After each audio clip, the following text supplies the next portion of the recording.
Those of you who are joining us on YouTube, I am excited once again to go ahead and have a time of teaching with you and discussion. Thank you so much for your continued support and also just your continued interest in what we're teaching. If you're new to the channel, and it's actually been a while since I kind of gave this extra introduction to it, but for some reason I feel like I should today. We are a Hebrew roots based ministry, After His Heart ministry. Generally speaking, we kind of have a slogan, which is we are the change that this world needs.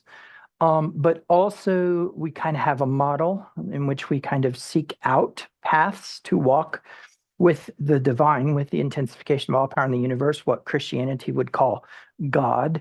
But in general, basically, we seek to have a deeper connection with that, right? The way we do that is we test and we see whether or not it actually works, whether it bears fruit, etc. If it doesn't, we throw it out. Doesn't matter how sacred the doctrine is, doesn't matter how sacred the tradition is. If it doesn't work, it doesn't work. And in that process, then what we do is we try to seek a replacement that is similar to it. And we have no qualms about going and seeking that wisdom outside of the 66 books and outside of the tenets of Christianity, because there is a sentiment in After His Heart Ministries that if they were able to do the things that they have already done to the faith, for example, putting the Passover on the chopping block in replacement for a pagan holiday called Ishtar or Easter, that then tells me that there's probably some questions that need to be asked about what really was allowed into Christianity and what wasn't.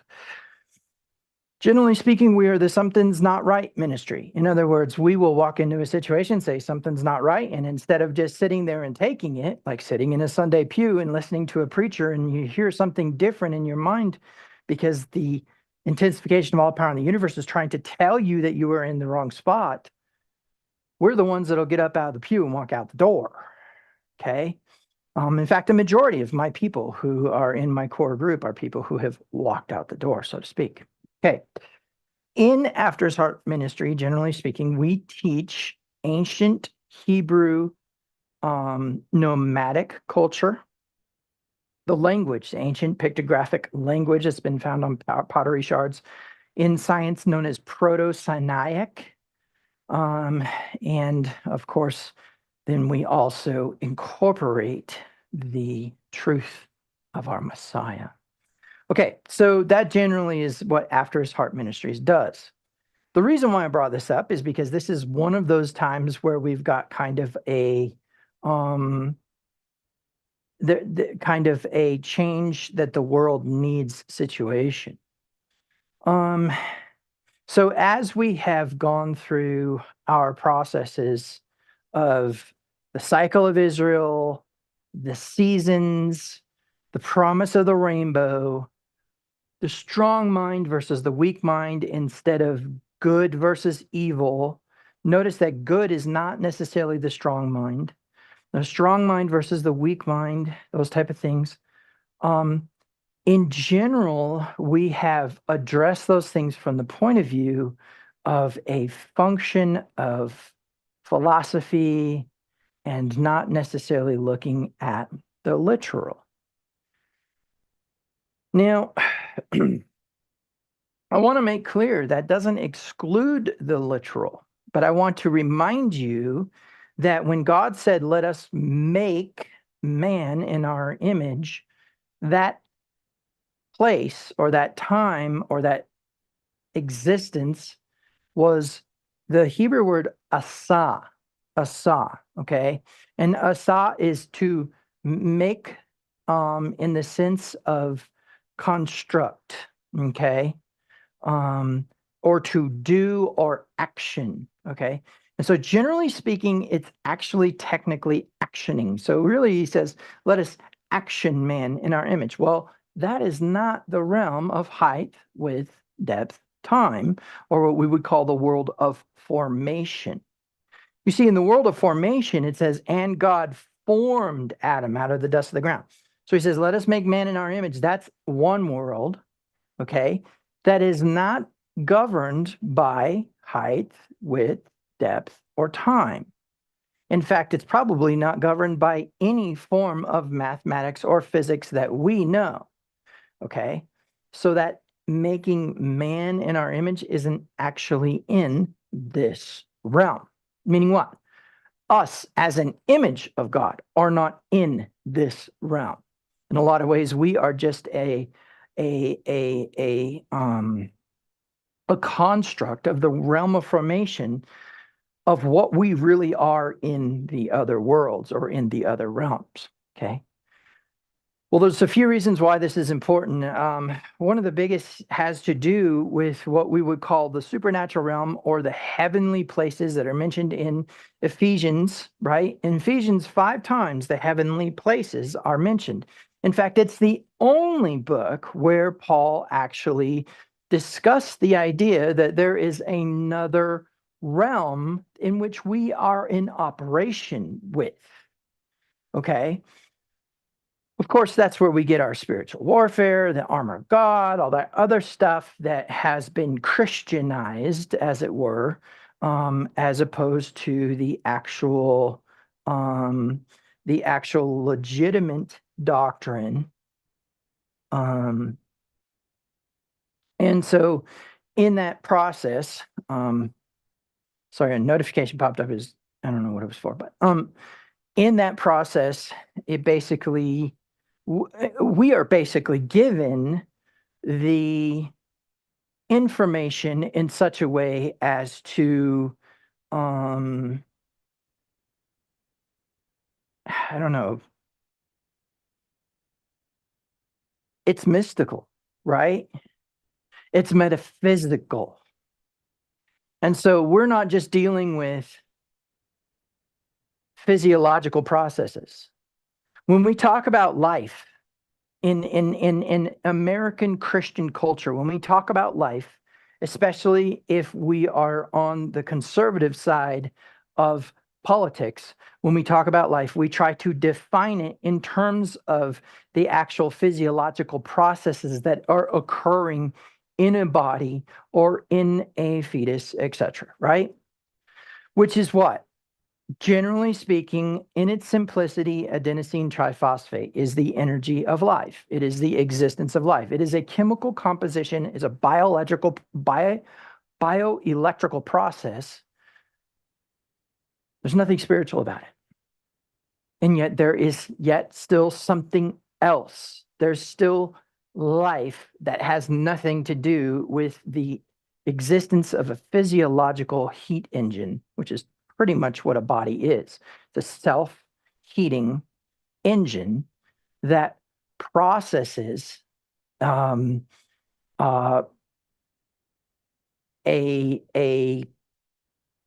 biochemical electrical process that appears to be the energy of life. But the truth is that there is another energy present. There's an energy present that if you stay in the Western social democratic American Christian culture, you will never understand.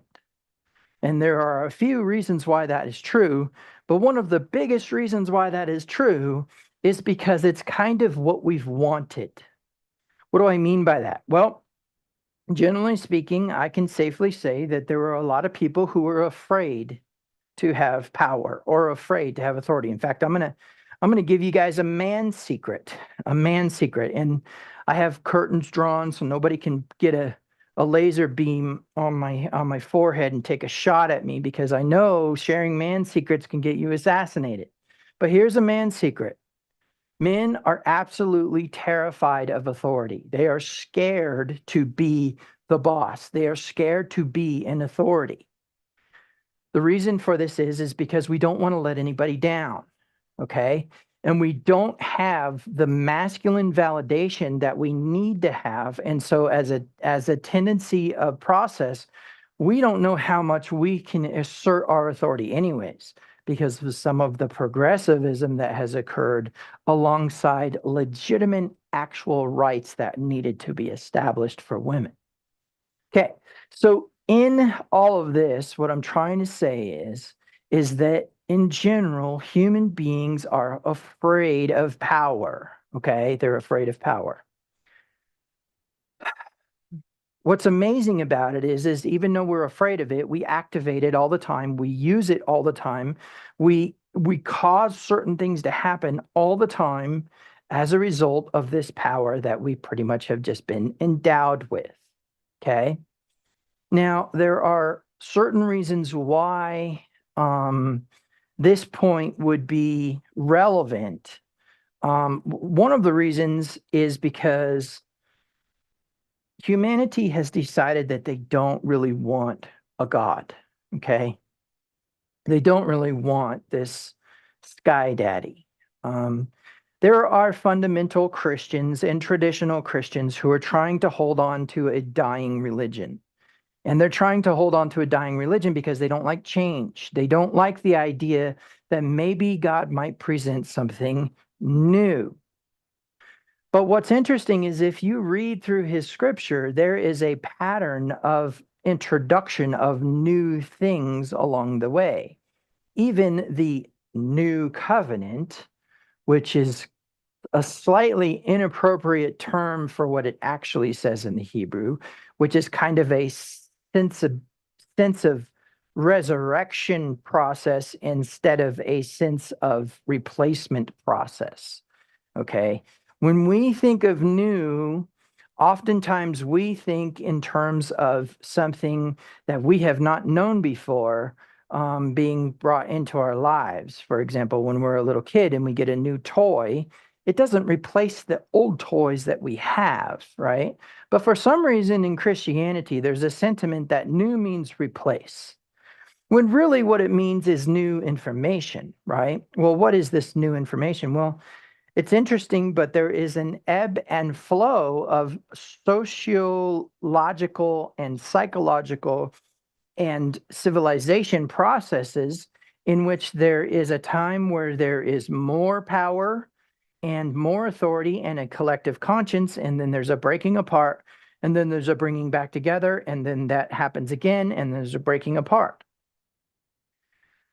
In general, we have a season in which the prophets were accepted as basically not necessarily liaisons, but that they could see things that were going on. And generally speaking, if you really needed to inquire about something, you could go to them and inquire. And it's interesting because there's even a complaint by God where he says, why are you going to these false prophets and asking them for help? And you don't even ask me for help.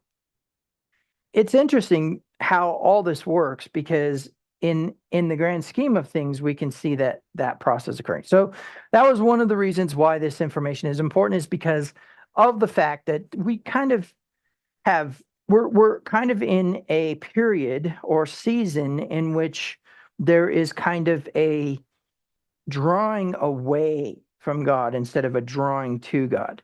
Now, I know that there are probably plenty of Christians. I know just the other day I was talking to a friend of mine who was like, "Oh my gosh, we found this amazing church that we're going to, and it's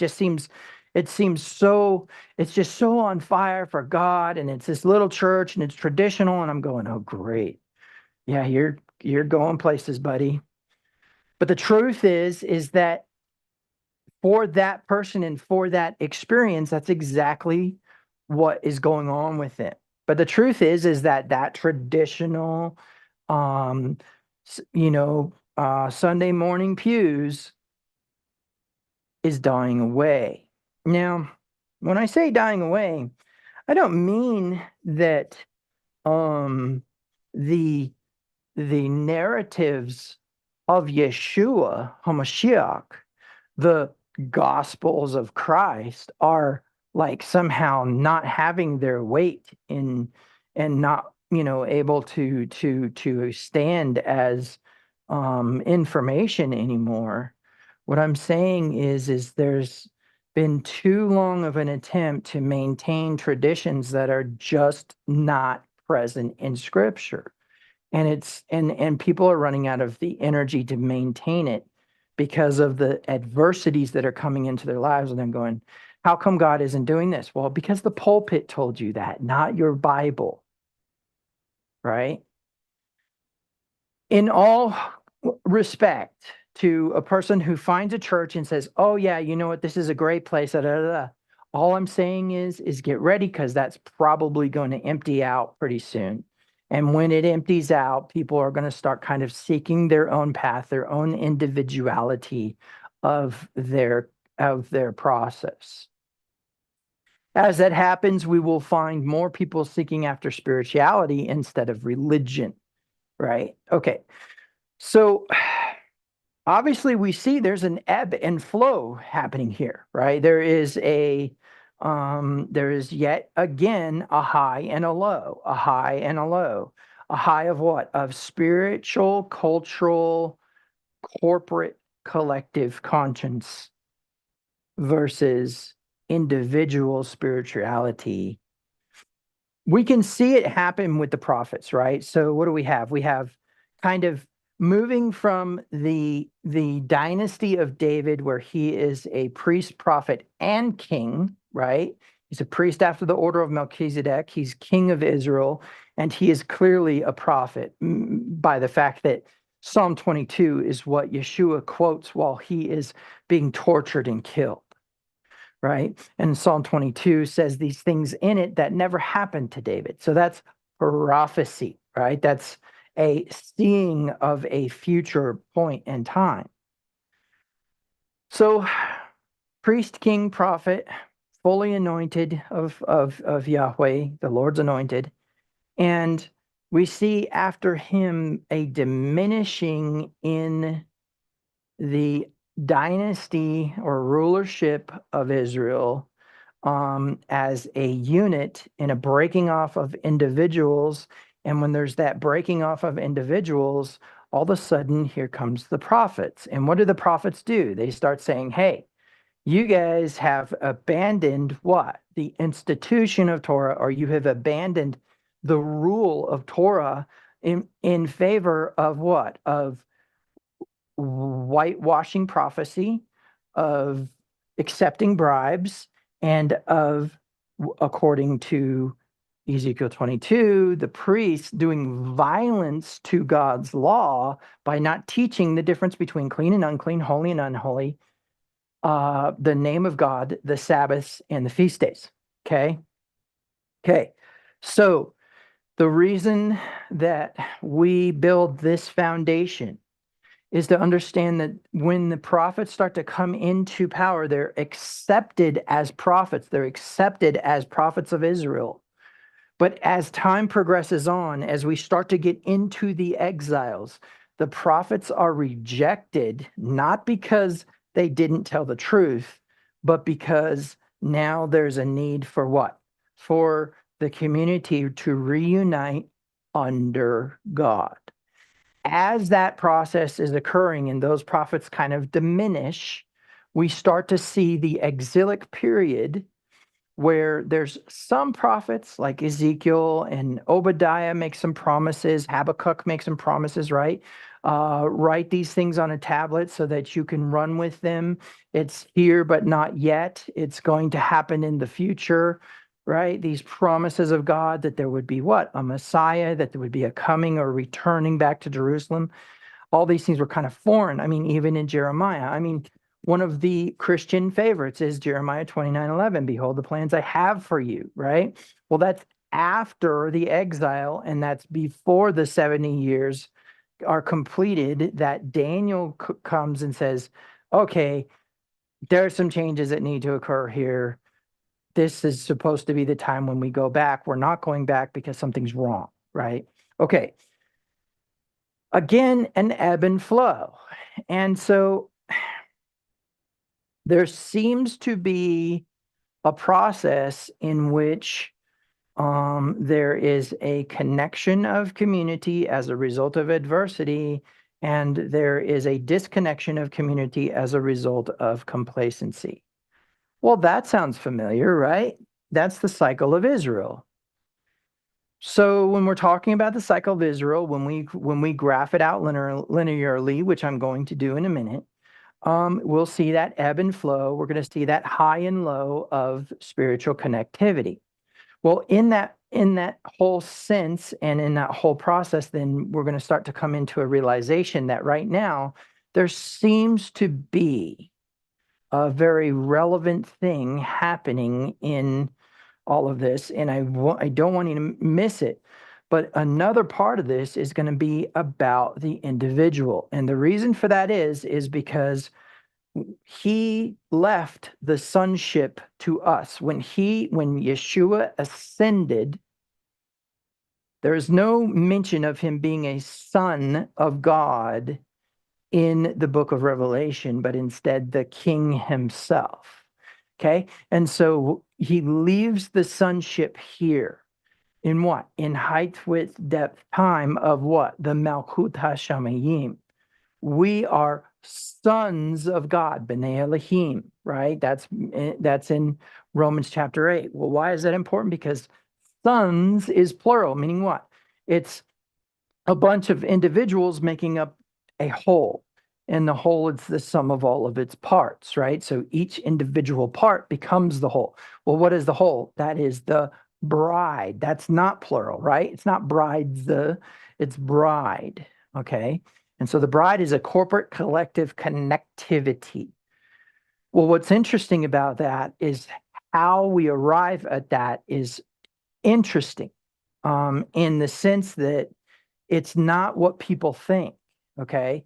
For many, many, many generations, we have had the sentiment that we had to agree doctrinally. When the truth is that Yeshua did not agree doctrinally with all of the Pharisees. He definitely didn't agree doctrinally with the Sadducees. And yet we know that that did not change his intention, right? That didn't change what he came here to do. What's really amazing is then once we get over to the other side of this thing, some of those doctrines just go kaput anyways, right? The Sadducean doctrine of there not being a resurrection is totally blasted out of the water by the appearance of Yeshua to 500 witnesses after his resurrection. Too many to deny it, right? On the mouth of two or three witnesses, let everything be established, right? And so even if the Sanhedrin called in two witnesses that claimed it, they would have a problem on their hands. Okay, so in order to really explain the process here, I think we're going to have to go ahead and we're going to graph some things onto the board. But before we do, I think it's important to understand that what we are experiencing now at this moment in time is an influx of spiritual energy from another realm, and we're not sure what to do with it because Christianity has pretty much kind of painted us into a corner, and our brains have accepted that information. Why? Because remember that concept of absolute truth, okay? No one has ever died for a lie. When you are in the process of absolute truth, and by the way, if you don't know what this is, go watch last week's video. But in the process of absolute truth, there's kind of this element where you can wrap garbage around it, fluff around it, hogwash around it, and it will still be absolute truth, and therefore it will be trusted. Absolute truth instantaneously activates trust. So as a result of that, the reason why we have this idea where our brains were like, okay, yep, we can buy into all of this. This is logical. Calvinism is based on logic. Even Luther's Reformed theology is based on logic. The problem is, and I love, I believe her name is Karen Armstrong. She wrote a book. I think it's called the War for God. and it is a kind of it's a expository examination of the three Abrahamic religions and how they are similar and how they all make the same similar mistake, which is Judaism, Christianity, and Islam all logicize or become logical in their philosophy of God, missing a very important element, and that is what we call the mythos, or we call the mythic element of God, which is what? It's the supernaturalness. It's the fire coming down from heaven and consuming a sacrifice, right? And the prophets of Baal not able to do anything about it, with the story of Elijah on Mount Carmel. It's the manna coming down from heaven. Come on, y'all. We don't see it. We don't have it. We don't have anything but whether we believe it or not because of what we've read. Well, I can read a Lord of the Rings trilogy in books that are sitting on the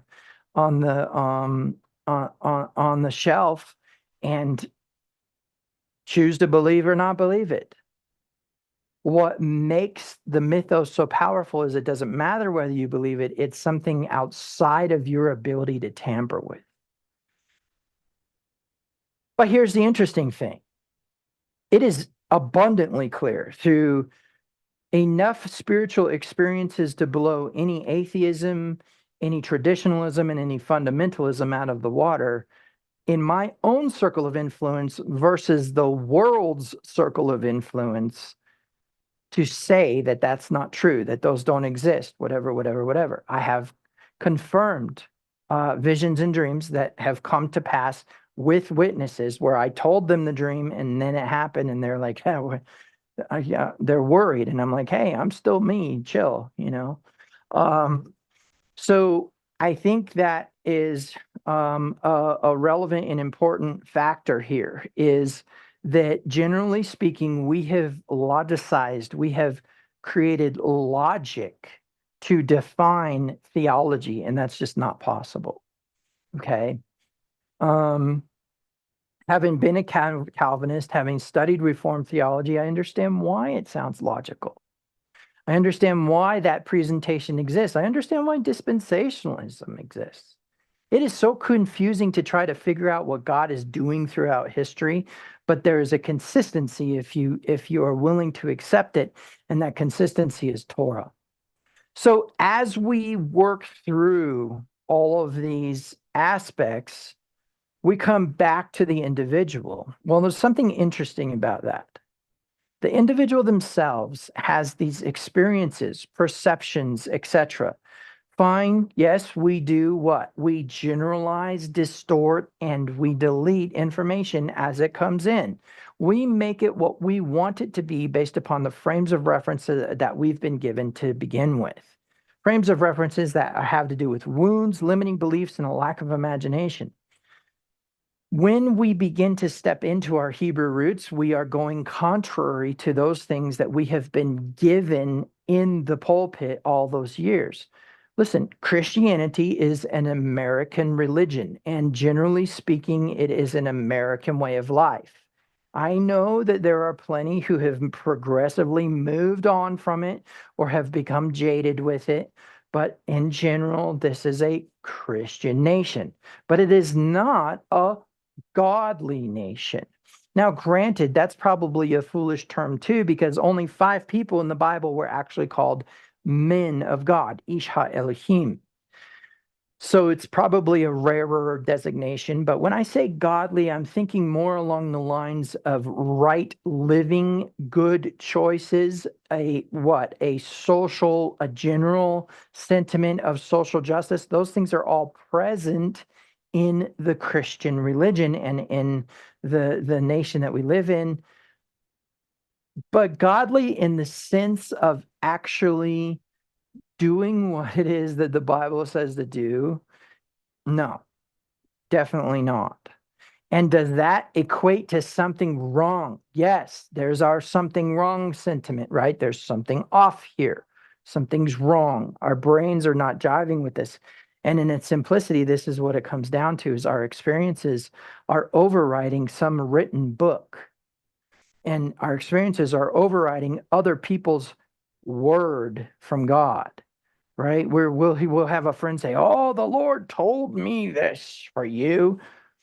Really? Okay. Well, check this out. First of all, as far as I know, him and I are on speaking terms. So why he didn't tell me that, and now I need to say two things. Number one, either you're full of hogwash, or I have a blind spot and I need to investigate that. But in its simplicity, why didn't God just say it, right? And so basically what that comes down to then is my experiences override your words, and my experiences override that little 66 book compendium. Why is that important? Because we are moving into a time when those experiences are becoming confusing to a Christian because they have a fundamental thing hanging them up. Okay. So let's start at the beginning. Let's go ahead and let's graph some things. Let's do some recapping. And I know that some of you are annoyed with the recapping, but you got to remember, if we're on YouTube, there's some people who are watching it for the first time. So let's do some recapping. So going into our whiteboard, the first thing that I want to do is go ahead and we are going to we're going to start graphing this out a little bit. So in its simplicity, what we have is we have this idea of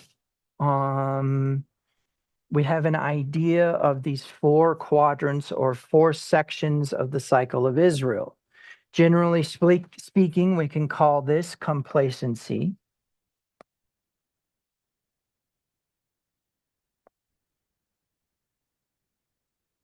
Okay. Generally speaking, we can call this disobedience.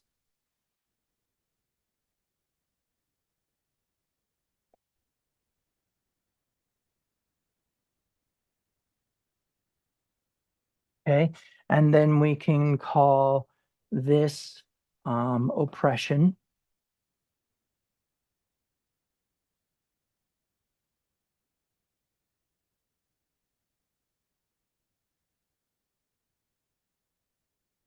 I really don't know if I'm spelling that right. Okay. And then we can call this prosperity.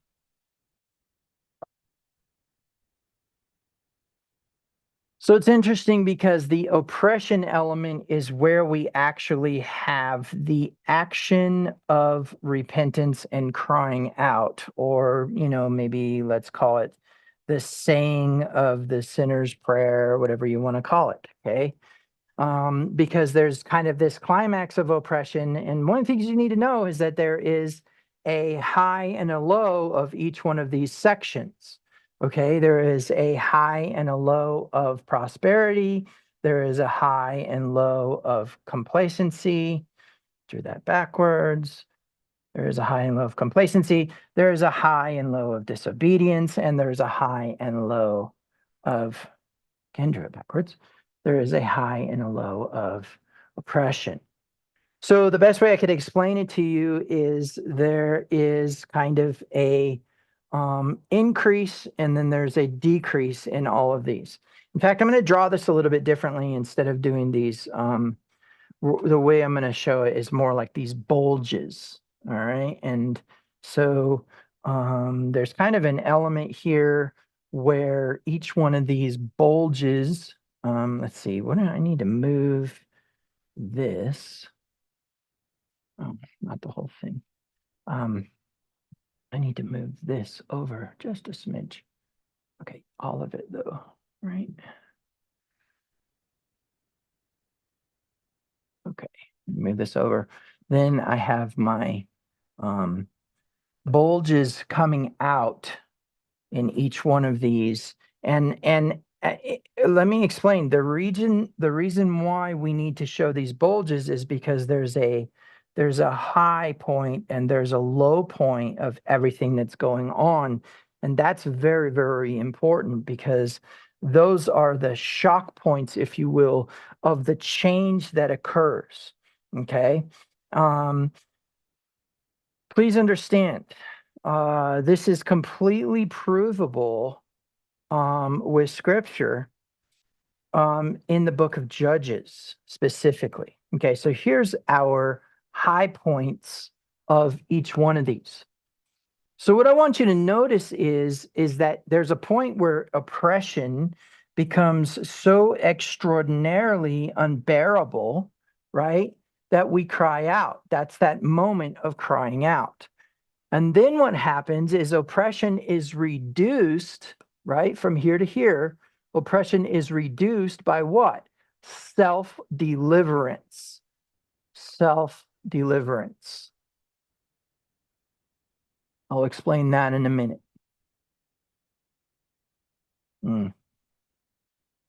Spelling issues today for sure, but hopefully that doesn't distract you too much from the teaching. It's distracting me. Okay, so what is self-deliverance? Let's talk about that for a minute. Self-deliverance is basically where all of a sudden a judge arises, a prophet arises, a king arises, a priest arises, and what? Takes control of the army, takes control of the people, organizes the people, musters the people, and they deliver themselves from the nation that's oppressing them. Okay? But that's after the crying out of God. So what's the interesting thing about that? The interesting thing about that is they could have delivered themselves from the beginning. It's an identity, right? It's a mentality that we need to kind of probably change our focus a little bit, right? Change our thinking a little bit on. Okay, so getting back to our board, basically what we have for our oppression and when we are dealing with this, the way that I want you to think about this is that there is a high and a low, or an ebb and flow within each section of the cycle, right? This is the cycle of Israel, and we could divide this quadrant into what? We could divide this into Torah. We could divide this into Shomer,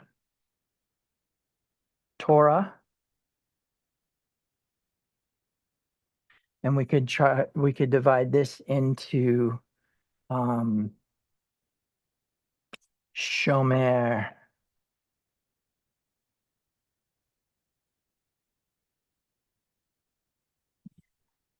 Probably not going to go well, but we'll go ahead and put it up here anyways. Shomer Kata, which is what? This is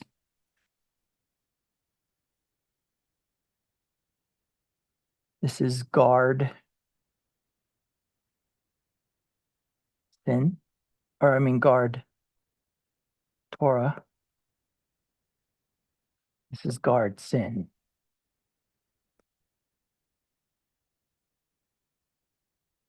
Or we could even say guard self.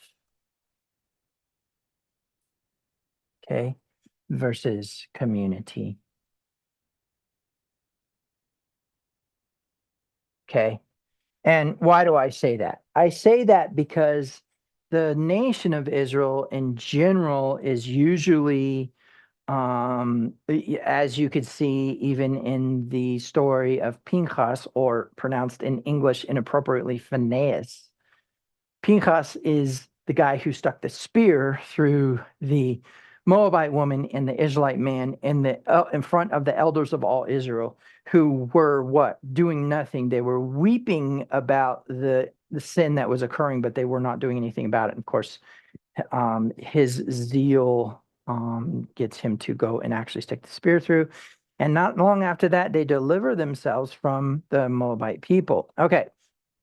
So when the Midianite people. So when we are looking at this, one of the things that you want to think about is that there is a guardianship of the self-preservation aspect versus the guardianship of the community present in the process of there being this this ebb and flow. Okay, there's a test for prophets in Deuteronomy 13 where basically it says if a person comes dreaming dreams and those dreams come to pass, then you will what? Know that that's a prophet. But if they say, let us go after other gods, which is a very unique and interesting little Hebrew study, if you ever have time to do it, let us go after other gods.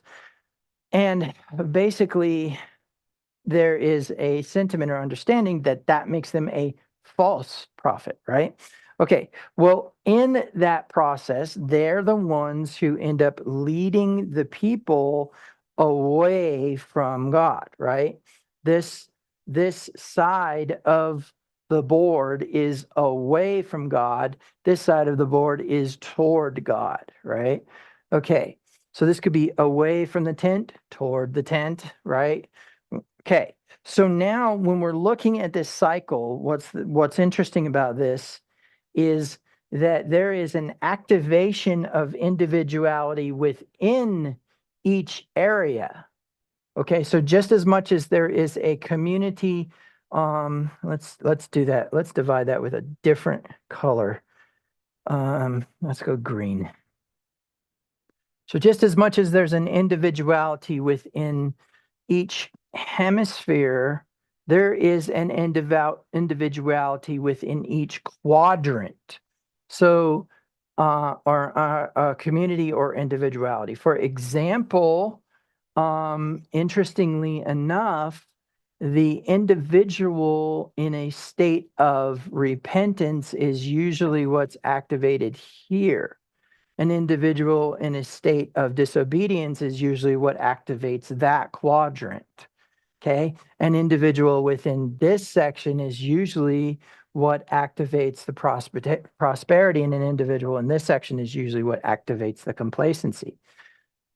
Let me see if I can explain to you what I mean by that. And I hope you're noticing that this is going from something really big and corporate, like what generally you hear the term Israel, and there's one of two things that's going to happen. You're either going to immediately look at what's going on in Gaza right now, which would be a mistake, or you are going to think in your mind this disobedient people, right?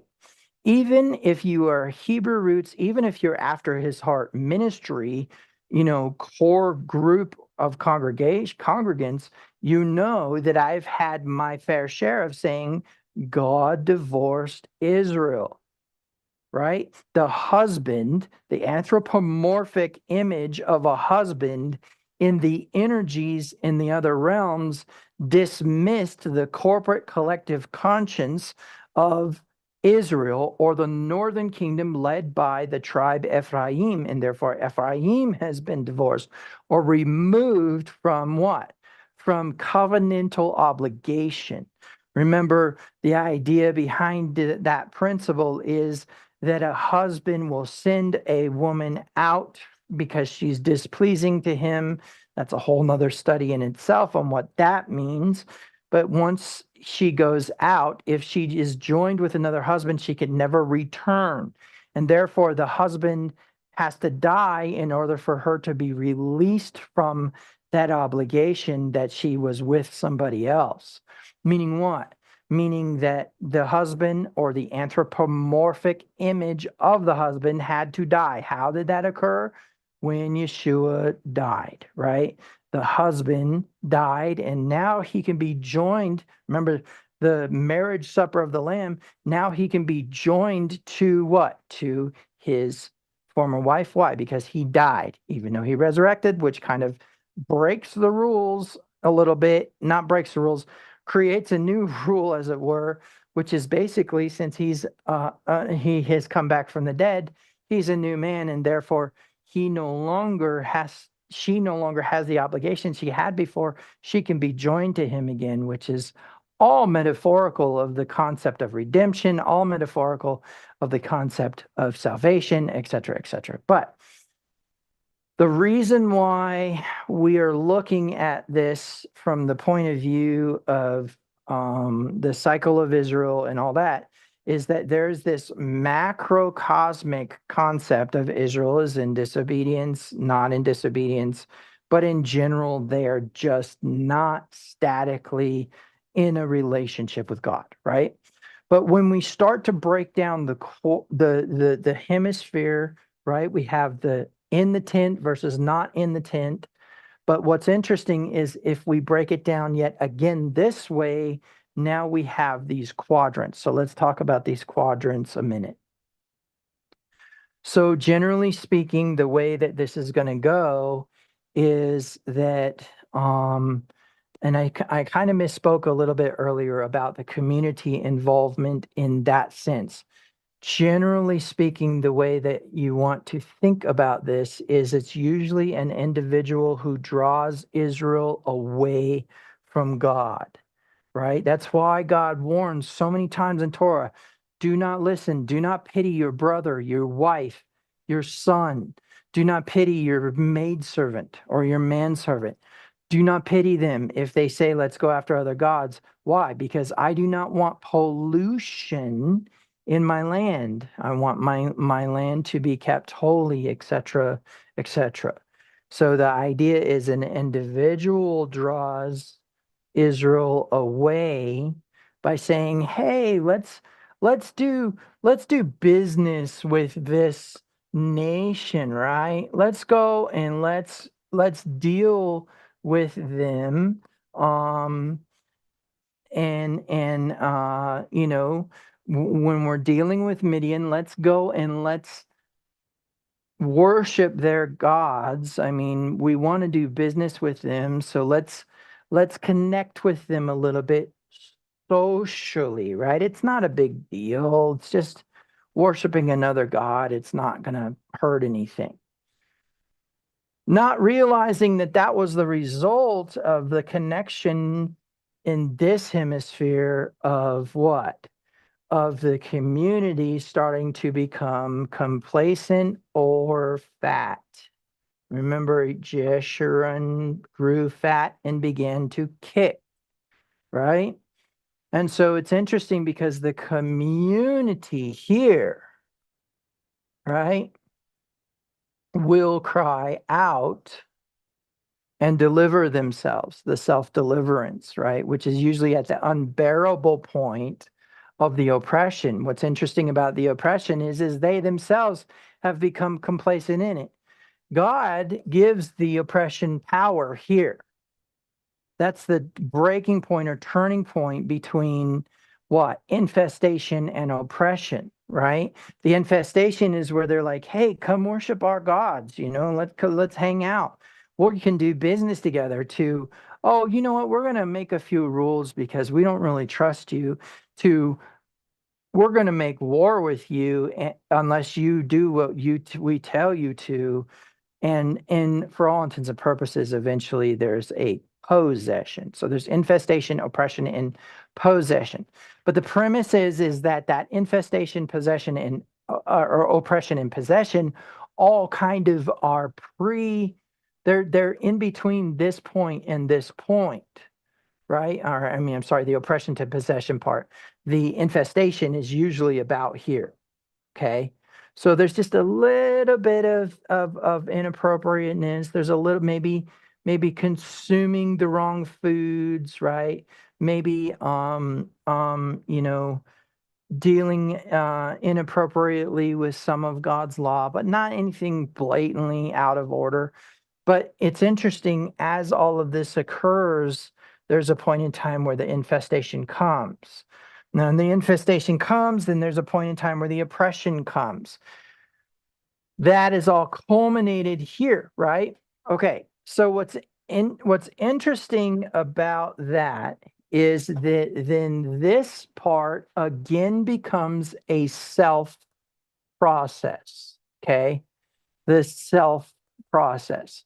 And what's interesting about the two is that in this intersection of this crying out, there is a corporate desire for obedience that has to do with the self being willing to give up their disobedience, right?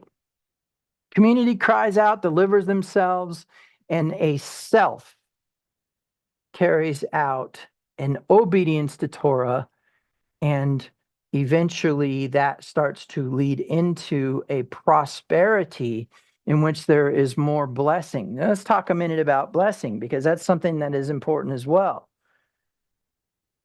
I want you to remember the rainbow. The rainbow promises heat and cold, seed time and harvest. I want you to remember the concept that it's promised that the sun would rise and the sun would set. There is a promise that time would continue. In fact, it says that the earth endures from generation to generation. There's always a constant and always a presence of the sun shining on the just and the unjust, and the rain falling on the just and the unjust, and therefore seed time and harvest is activated. We can grow things even though we're a wicked people. We can grow things even though we're a righteous people.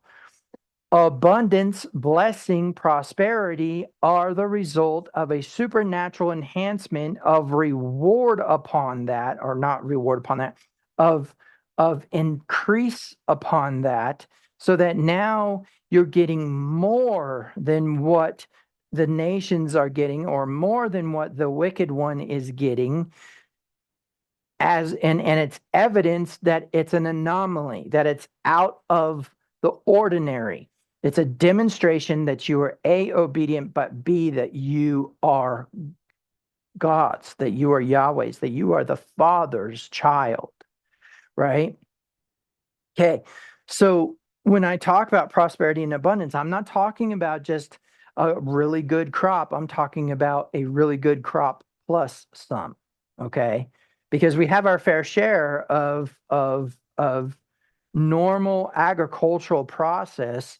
And so now if we look at that metaphorically, we can say that there's an element of blessing and an element of curse present just within the population of the existence of humanity.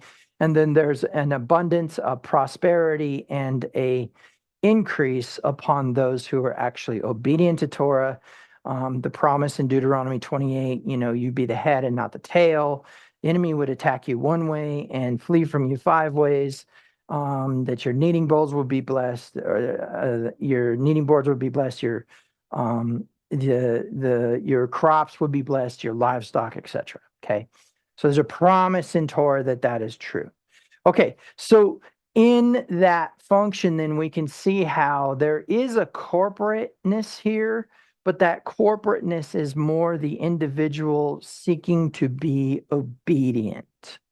Okay, all right, and that's somewhat, it trails off from our message last week about how the energies work, how an individual can alter the energy of a whole group of people.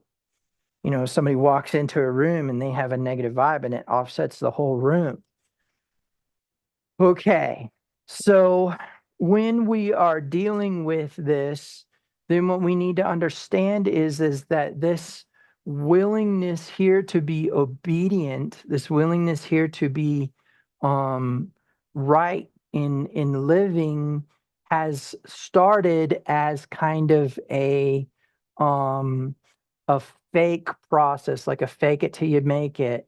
Because why? Because there's kind of this element where there's really no supernatural or spiritual connection, which I will show in just a minute, but instead is just people doing these things, right? This self-deliverance is a military action. Could it have occurred here? Yes. Technically speaking, all that's happened is God raises up somebody, he gives them charisma, and they begin to what? To muster the army. That's the cycle in the book of Judges. Okay. Now, here's the intrigue.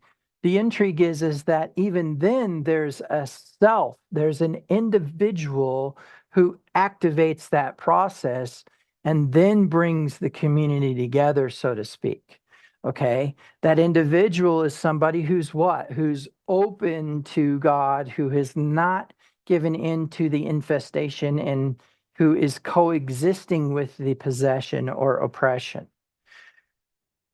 It is important to understand that there's a point in time where that person or that judge is really technically no longer needed, because there's a point in time where the self is making the decision to be obedient and is benefiting from the prosperity. Now, it's interesting also that it's the community as a whole that becomes complacent and not necessarily a self per se. Well, so then there seems to be this kind of this idea that we probably need to figure out how the individual plays a role in all of these things. When you start to notice the community becoming complacent, when you start to notice the community giving into infestation, when you notice the oppression, when you notice the prosperity, how to respond to those things. Well, it's interesting because this is kind of an ebb and flow of reciprocation as well, right?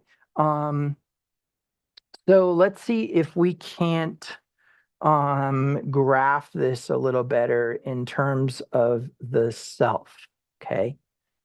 So basically, the way that we could look at this is that we will start from the point where we're still in the death of the ego, right? We're in the winter of the ego, and that winter or that time of death is that time of repentance and that time of obedience that preempts the prosperity. So let's say that we just start with this reduction of self. So what I'm going to do in order to kind of illustrate this for you, I'm going to do this time, not necessarily this timeline, but more like a number line. Okay, so this is 0, right? Okay, that's not a 0. Let's draw a good 0 here. There we go. There's a good 0. And then this is what? This is going to be -1. And then this is going to be +1, okay? So the premise is that as we're working with this, what we're working with is the ego. So we're going to say that this is ego, right? And so the death of the ego down here is the point we're going to start at. This is going to be our start point. And so when there's a death of the ego, you can't go any lower, right? You can't. It's kind of like in the bottom of a pit looking up. There's no more ground below you that you could go down, or no more hole below you that you could go down any lower. So this is kind of your low area, as it were. And so there's only one way to go, and that's up, right? And so then there's this premise of a trend upwards. Now, what's interesting about this is in that process, there is also an understanding that the reason why this occurs is because of what it actually says. It says to humble yourself in the sight of God, right? And he would what? He would lift you up. Well, that's interesting, because if you think about it, that means that there is supposed to be an increase in ego. Why would that be? Well, because he doesn't want us just walking around being rugs. There's still a necessity for us to assert ourselves in our boundaries and all of our function, right? Okay. So then there's this point in time where there is this increase. Now, am I saying that there is an absolute necessity that there be an increase or a decrease? Or I'm sorry, that there would be an increase in the ego? Because obviously, wouldn't we say that if there was an increase in the ego, then there was kind of a what? A potential for sin? No, not necessarily. Okay.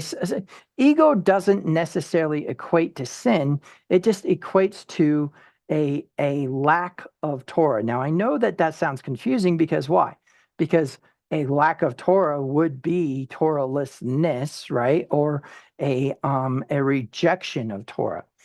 But instead, what I'm looking more at is the idea to be going from humble to prideful, in the sense of needing to have a sense of self. Okay. Now, what's interesting is you'll find that in general, humility, and the line of humility, is community based. What do I mean by that? I mean that generally speaking, the reason why there is a humility in a human being is because there is a sentiment of what other people think about you. Humbling yourself is allowing those things to not matter. Whereas pride is a care about what others think about you. But what's interesting is it's actually more what you think about yourself. And so it's interesting. Pride is actually a self process. Now you say, well, wait a minute. Isn't there kind of a sentiment that the ego is the flesh? Yes, the ego is the flesh. And we do agree with the fact that it says that it is an enmity with God, and that it is what? It's an enmity with God, and it is not actually able to be obedient to Torah. Why? Because the obedience of Torah is actually a supernatural action of the higher self, who is the Elohim, who is the emanation of the intensification of all power in the universe, actually able to create social justice, personal validation, internal locuses of control. It's the higher self that does those things. The lower self that operates within the instincts of self-preservation, connectivity, and reproduction doesn't necessarily get governed by that process. However, what's interesting is that there seems to be a necessity for an individual to rise up and activate each quadrant. Okay? Meaning what? Somebody has to step into a state of eccentricism, or they have to step into a state of what? Of being the one, right? Which requires them to have an identity separate from the sheeple, to have an identity separate from the corporate collective conscience, to have an identity separate from the moral majority. Nah, that's not a good one. How about separate from the majority rule? How about that? Okay. Now, the best way that I could put this to you is that there is an element of humble yourself in the sight of the Lord, and he will raise you up to a position of honor. A position of honor is definitely going to boost your ego, which means what? There'll be a time when you have to go back to humility again. But in that moment in which you are raised up into that position of honor, it is for a purpose. So let me show you this process. This is actually going to be a trip to you guys. The reason why I brought all this up is to show you how these quadrants are activated. Let me show you what I mean. Okay. Okay. So in general, what we have is first, let's start at the top where we have the ego death here. Okay. I'll go back to my pink. So I have the ego death here, right? And that ego death is that moment of the loss of self for the sake of what? Of the community. What do I mean by that? That we actually will say yes I'm going to be obedient because I don't want us to go through this Holocaust again. I don't want us to go through this exile again. I don't want us to go through all this. So I am willing to give up some of me in order for our community as a whole to what? To come out of this thing. Okay. And so there's this ego death. That ego death activates the prosperity. Okay. Now, what is supposed to happen? As the prosperity occurs, what is supposed to happen? It's interesting. People don't realize this, but we are not given prosperity for ourselves. Listen, I dare you to go to a burger joint and eat until you're full and try to eat another hamburger. You can't. Well, what if you went to that burger joint and bought 10 hamburgers? Let's say you could eat 2 and then you're full, right? Where are the other 8 going? In the trash, which is what? Complacency. What is supposed to happen to the prosperity? Well, according to the Hebrew word tzedek, right? It is supposed to be an equal distribution of what? Of helps, of assistance, of elevation to what? The poor. Okay. Now, when that doesn't occur, you will get fat. And since you will get fat, because what you'll do, you'll probably eat a 3rd hamburger and then throw the rest away. But then the next time you are given the 10 hamburgers, you again will eat a bunch and throw the rest away. That is complacency. Now, what do I mean by this? Am I saying tithing? Am I saying taking care of the poor in the sense of giving a homeless man a sleeping bag or something like that? No. The poor is anybody of lower economic status than you, right? Okay. So what happens in the complacency is an individual will rise up in their what? In their pride. They will rise up and they will initiate. If there isn't a proper, I'm sorry, forgive me, that's inaccurate. If the prosperity is not equally distributed and wasted or exploited, then an individual, a prophet, will arise and initiate complacency. You say, what?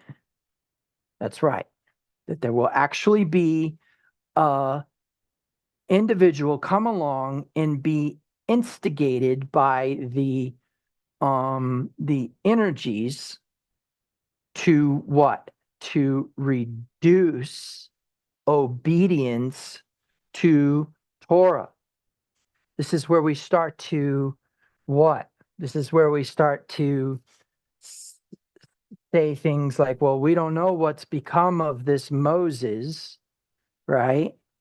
We don't know what's become of this Moses. Let us make a God for ourselves, right? And a single individual initiates that process, charismatically influencing the community. Okay? That single individual initiates that process. Well, in order for that individual to have been lifted up, they will have had to have started in what? They will have to have had started in humility, right? And so as they become charismatic, they are going to use their life experience to initiate a process of saying, maybe we don't necessarily have to keep all of the commandments. maybe we could actually put more into let's put more into the community in the sense of let's make sure, let's start storing up. Okay, that's going to become important later on here. Let's start storing up food so that we have food if something bad happens, right? Okay. And so as a result of that, there is now an individual who's going to initiate the process of drawing Israel away from God because of the fact that they did not do with his wealth what they were told to do. And so now he sends a false prophet, as it were, into the group who will charismatically begin to draw them into obedience so that they can go into oppression, so that the cycle can go back where it's supposed to go. But what happens if they actually did respect the prosperity and they do the distribution? What's the next thing that happens? Well, obviously, there's a pouring out and therefore a need to be refilled, right? And as that refilling occurs, when we come around to this part over here, what you can see is a very different cycle, a cycle that we have not actually seen per se from Israel, but was definitely initiated by the Messiah. I can explain more of that in a minute, but really more what I want to do is discuss this right here in the sense that it had to have started here. In other words, a lot of times a charismatic leader starts in adversity and learns to be strong, and that's what gives them the charisma to go against the grain. Okay. All right. So a good example of this is if you learn about um, the individual who initiated the Holocaust, Hitler, you will see that he had some pretty humble beginnings. But that humility and that frustration with his poverty and that humility and that frustration with his existence caused him to rise up and become a charismatic leader in the Nazis, and then eventually what? Take upon himself the leadership positions that would bring him eventually to the place where he brings the entire world to war, where what? The Allies deliver themselves from the oppressor. So see, this cycle isn't just about Israel. This cycle can also be about the complacency of humanity, the disobedience of humanity to God, et cetera, et cetera. We're not going to get into that in the sense of saying that God raised Hitler up because the world was being disobedient to God. That's another story. That's another discussion, maybe during Midrash, who knows. What I'm more interested in showing you is that there is an idea here of a pouring out or a humble beginning, which we'll get into. But there's also a sentiment of what? Of how the storehouses fluctuate. Okay. So in order to really get our minds wrapped around that, we've got to go into one more diagram. Okay, so we have already um our circle, right? And we have those quadrants as we were. I'm not gonna graph them out per se, but what I want you to think about is what is happening to the storehouse in each one of these instances. Okay. I think I'm going to go ahead and do the storehouses in this color here. No, um, for the sake of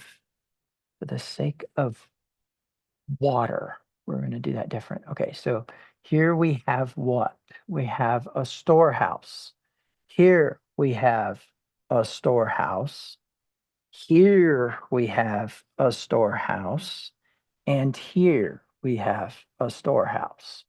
Okay, so obviously, what's one of the things that everybody here could agree upon about those quadrants? Well, what's going to happen with complacency? Complacency is going to be a full storehouse initiated by an ego. right? Initiated by an ego. In what way? Is the storehouse supposed to be full? No. What's this? Initiated by this is a full storehouse initiated by reciprocation.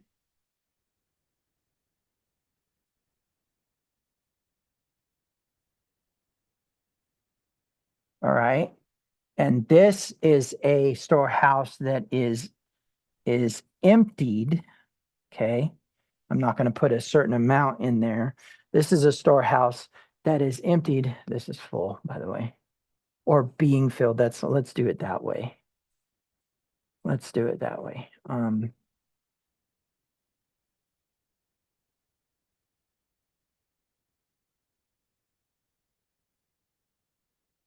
Let's do it this way.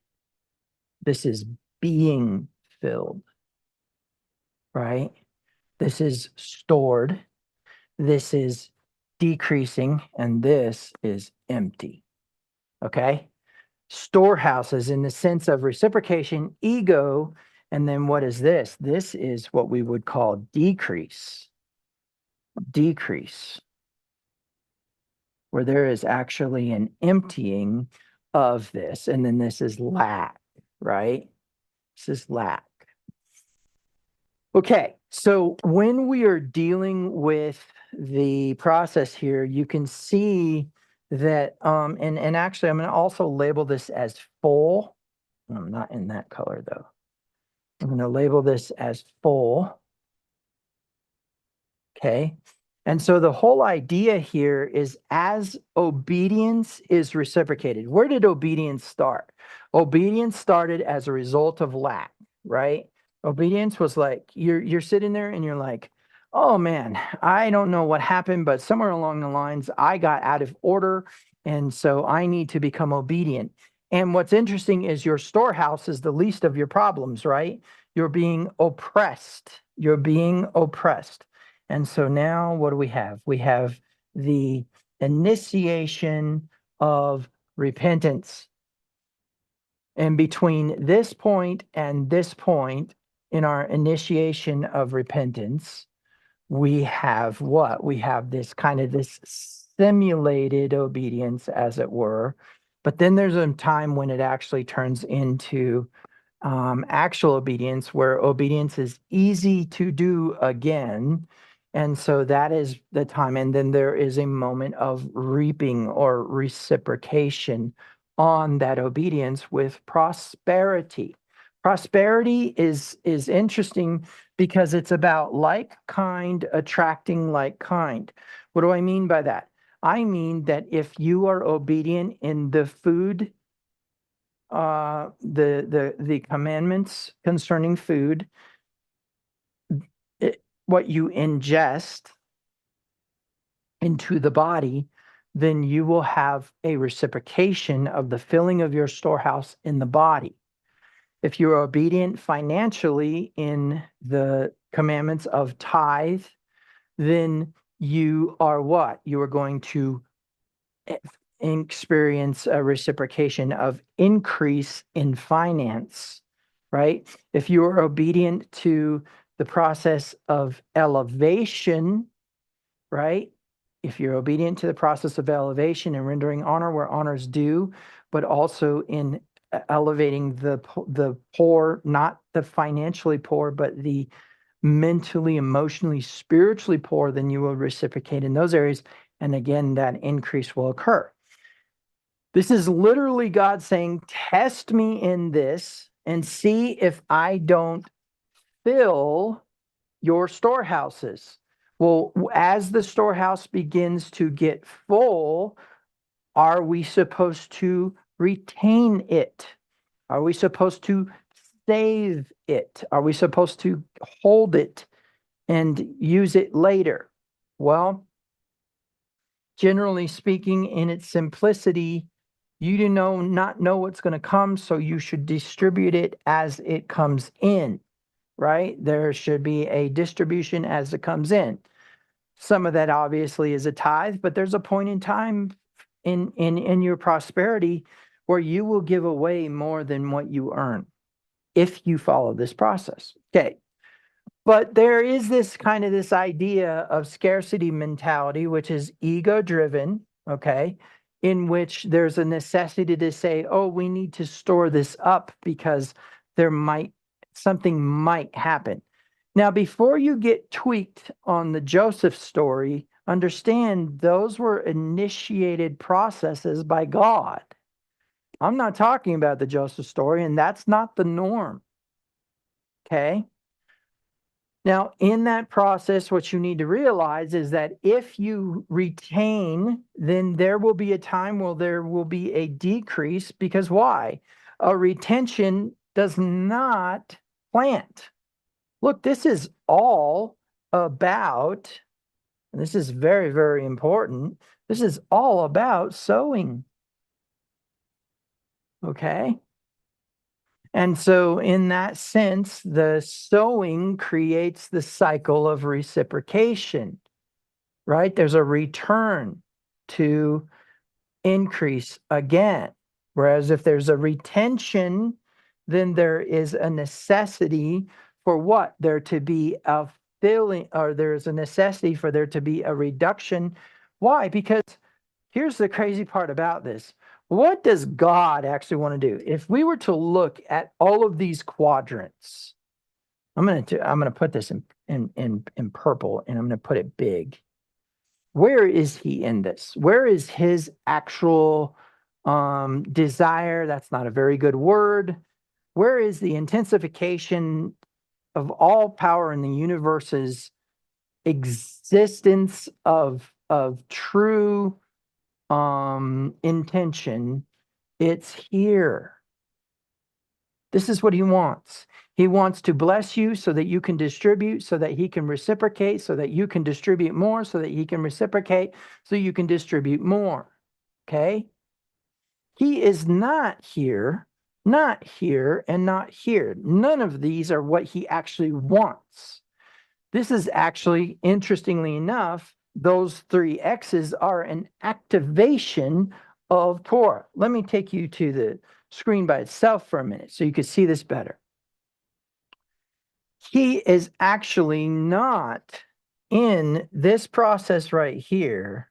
You need to know this is all an activation of Torah as its process to get you back to this cycle that he wants you in. Okay? So when we're dealing with this idea of an individual and how they are supposed to respond, now we can see where this really turns into something interesting. Because where do we see this demonstrated best? We see this demonstrated in finance. He says what? In the tithe to test him. Okay. And so as we are looking at this process, we need to think about what does it mean to test, right? That means to prove, to put through the adversity to show the integrity of, so to speak, right? Okay. Now, what's interesting about this is that when we are here, okay, there are a few very important attributes of that section where ego is at its fullest, okay? And so going back to this graph, we can see that this is all about what? Being full and not pouring out. Now remember, this is a usage, right? Pride is a usage. It's a tool that God uses to initiate. Let's go back to this one for a minute. He uses an individual to initiate, he uses an individual to initiate complacency. He uses an individual to initiate disobedience. He uses an individual to initiate oppression. And he uses an individual to initiate what? humility again, okay, to initiate obedience. And in general, there's a community process and there's an individual process, but in each one of these, there is an area where there is a self carrying out a process as well. So what do we have then? We have three things. We have a community,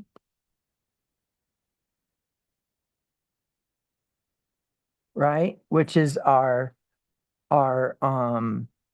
our corporate collective conscience, right? We have the prophet, or, and we're just going to call it prophet because really in the end, that's kind of what's going on is an individual is raised up to initiate these processes and will be an actual messenger of God, either to the good or to the not so good. Okay. And then we have the self. Okay. Now, what's interesting is in quadrant number 1, right? In quadrant number 1, which we'll call prosperity,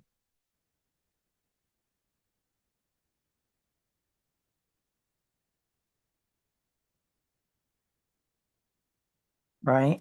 The community is,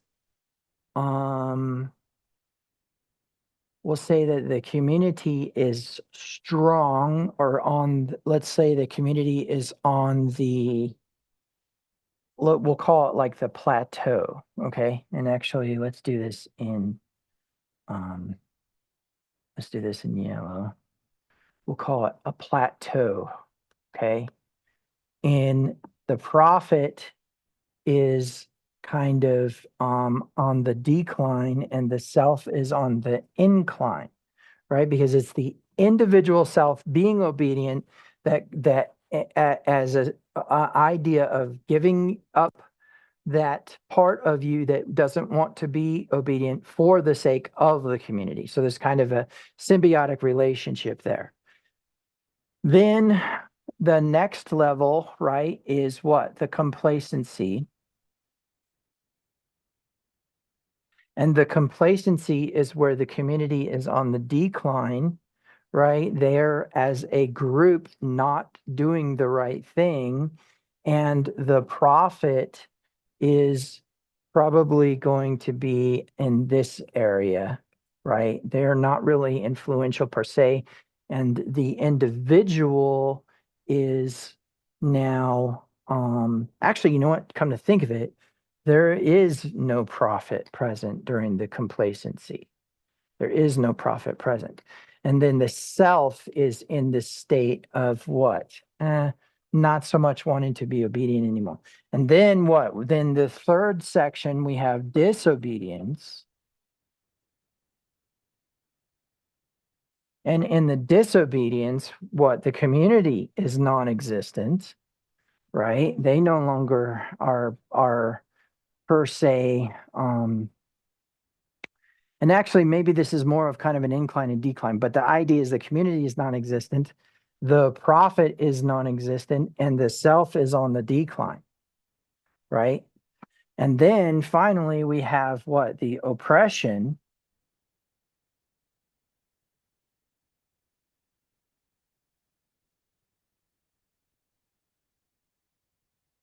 And that is now what? That is the self on, or the community on the incline.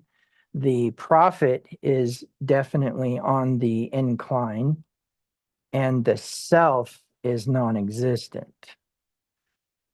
So it's interesting because now what do we have? We have this idea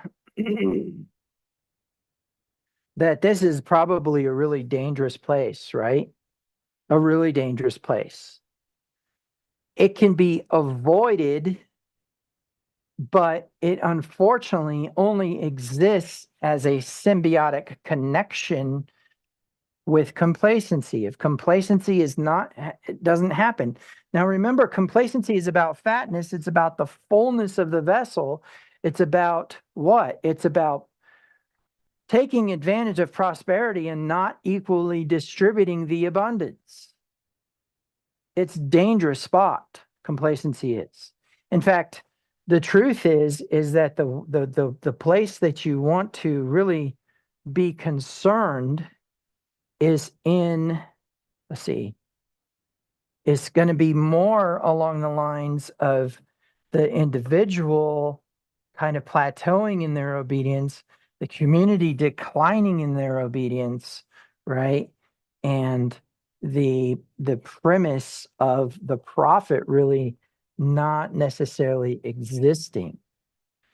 In fact, one could argue is that if the prophet is actually a good thing, then we could probably put this like this, that the prophet is ambiguous, right?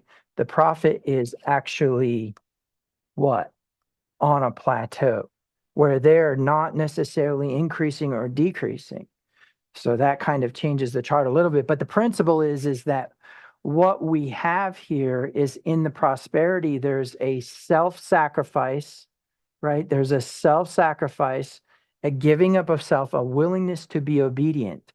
And so even though that the community is kind of on the decline or kind of at its plateau phase, we know that the self is actually on the incline of obedience, right? Which is good because then that's how that's occurring in terms of what? Of the prosperity, the distribution, all that stuff. Now, the reason why that we have to look at it this way is because we've got to go back to this in terms of the idea of vibration, okay? This is an intensifying vibration here, right? The idea that there is, oops, sorry, there is a intensifying. So let's do this. Let's say that increase is an intensifying. So let's talk a minute again about energy. So remember last week I was talking about resonance where we have what? We have a frequency and vibration and a frequency and vibration right here. And they're not connected with each other, but what will happen is eventually they will start to sync up. And when they do, now there's an intensity of energy. Okay. And so the whole idea was the ability to polarize the energy and influence it, right? That was kind of the message last week. Well, what's interesting is as I was meditating on that this week, I realized that there's something very, very, very important that has to occur in order for there to be this process, and that would be that there has to be a pouring out. Now, I had a few confirmations, and none of them actually had to do with me per se, in the sense of that I was like, oh yeah, you know what, this happened here. And so like this individual brought up the subject and I was like, oh yep, there's my confirmation. It actually occurred in me and it occurred in somebody else who did not even know that this meditation was going on. So here's how it works, okay? And there's a couple things that we could probably get into here. For example, occurred in me, and it occurred in somebody else who did not even know that this meditation was going on. So here's how it works, okay? Give me a second here. And there's a couple things that we could probably get into here. For example, and it occurred in somebody else who did not even know that this meditation was going on.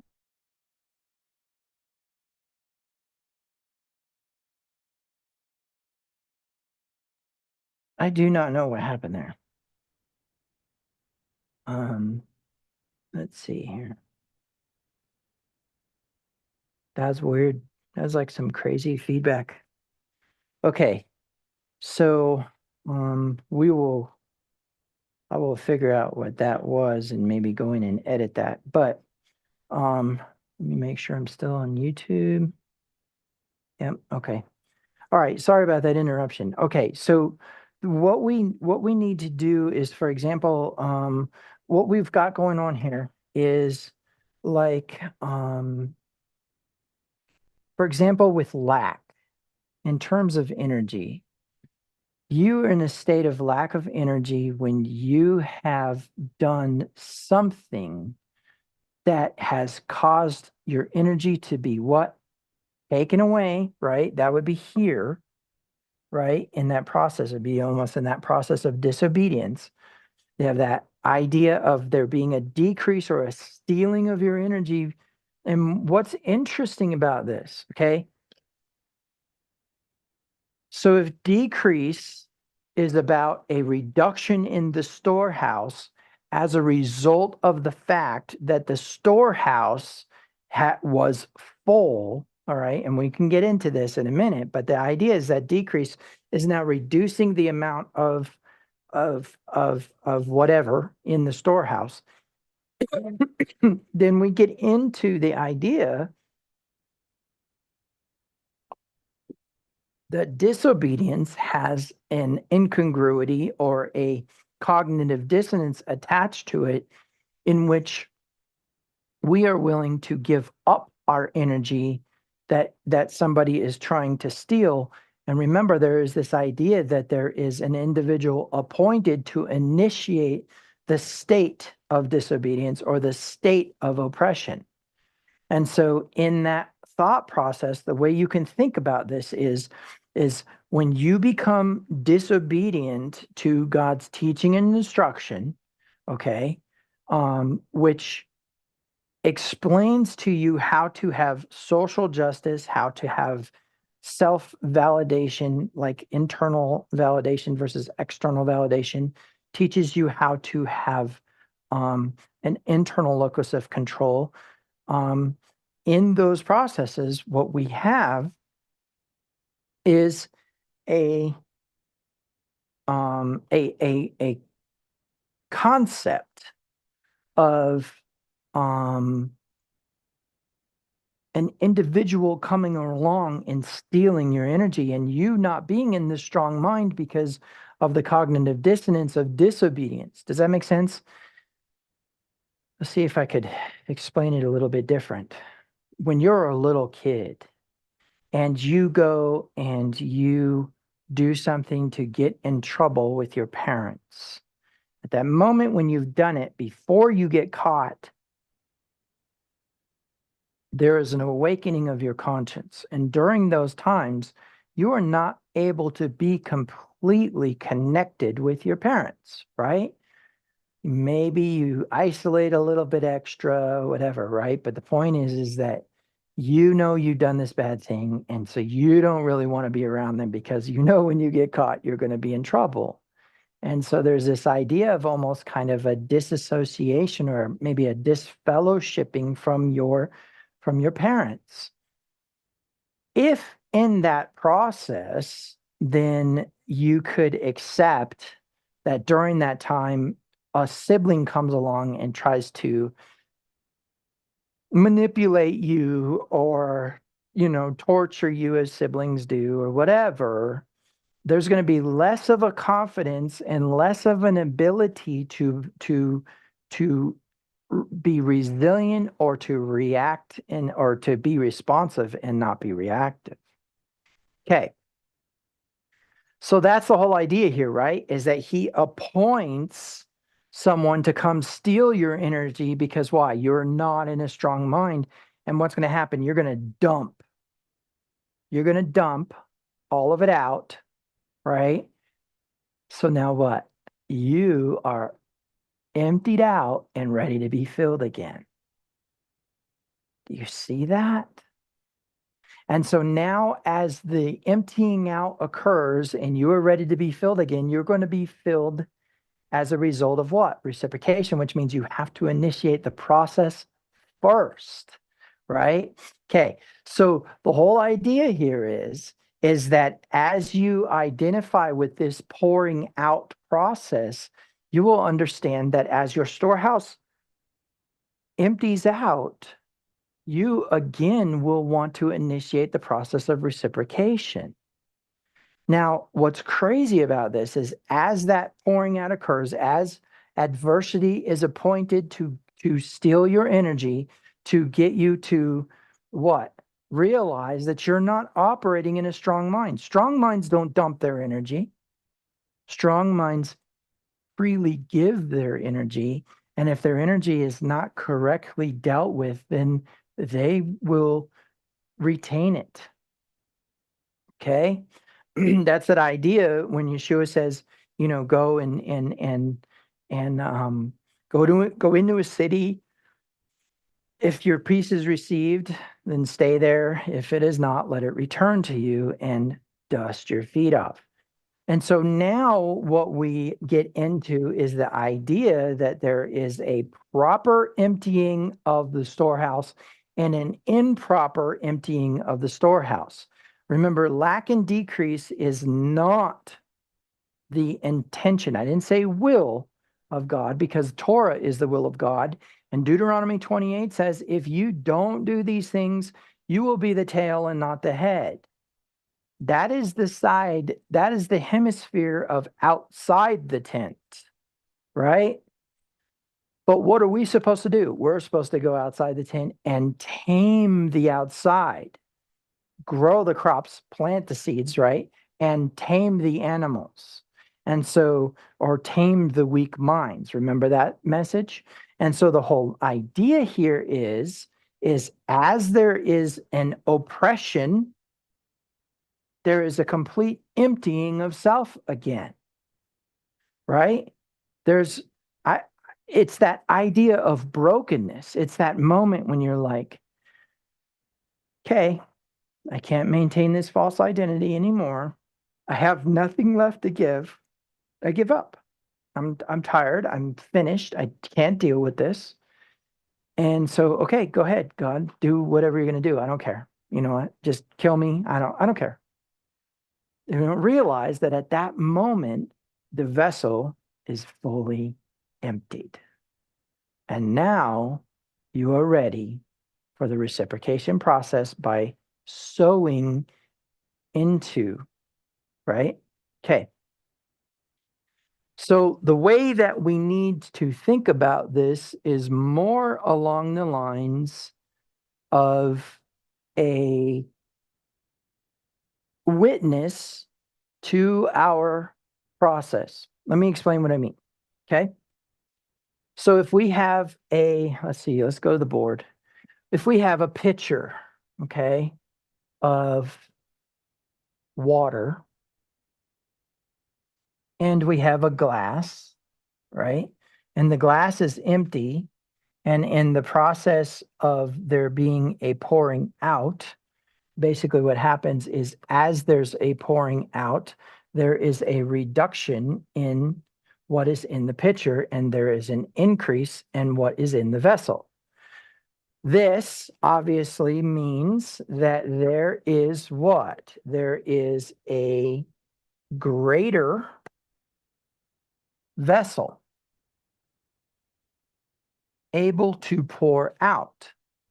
So then when we say greater, we say prosperity,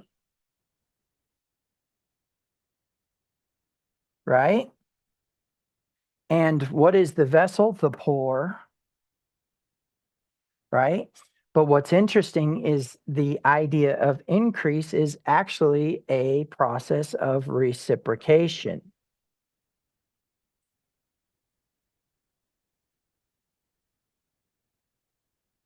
People don't realize this, but the reason why you walked up and gave the dollar to the poor person is probably because they shared their soup with somebody last night. Reciprocation, okay? So reciprocation is an increase process.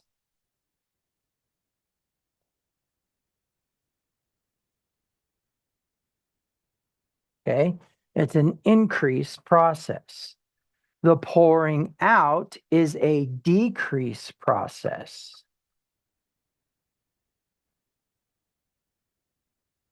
Okay? But not on the side of disobedience. This is obedience.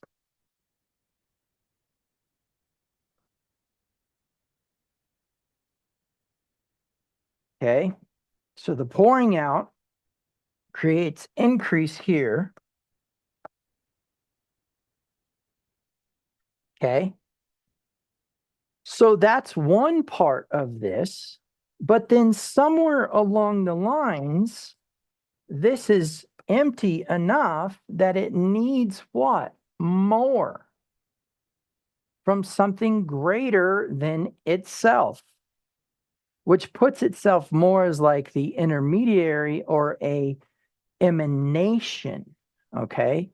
And so if this process is working correctly, what will happen is that there will be a, and I'm going to do my big letters again here.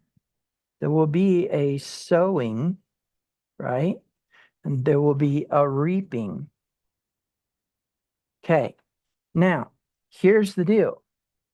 When we go into a situation, we are somewhere in this process. So you need to realize that there are times when you need to allow yourself to be the poor and therefore have the initiation of increase if that increase is actually going to be a reciprocation. Okay. And then you have the principle that once you are full, you are supposed to what? Equally distribute. Now, that may just be if you are watching this and you happen to be homeless, that may just be the $10 that somebody gave you. You give what? You give $1 away, right? You distribute that dollar. And the principle is that dollar then returns upon you enough to fill your vessel so that you can what? Do it again. But then there's also the process that what you don't realize, and this is powerful, is that there has to be an expansion.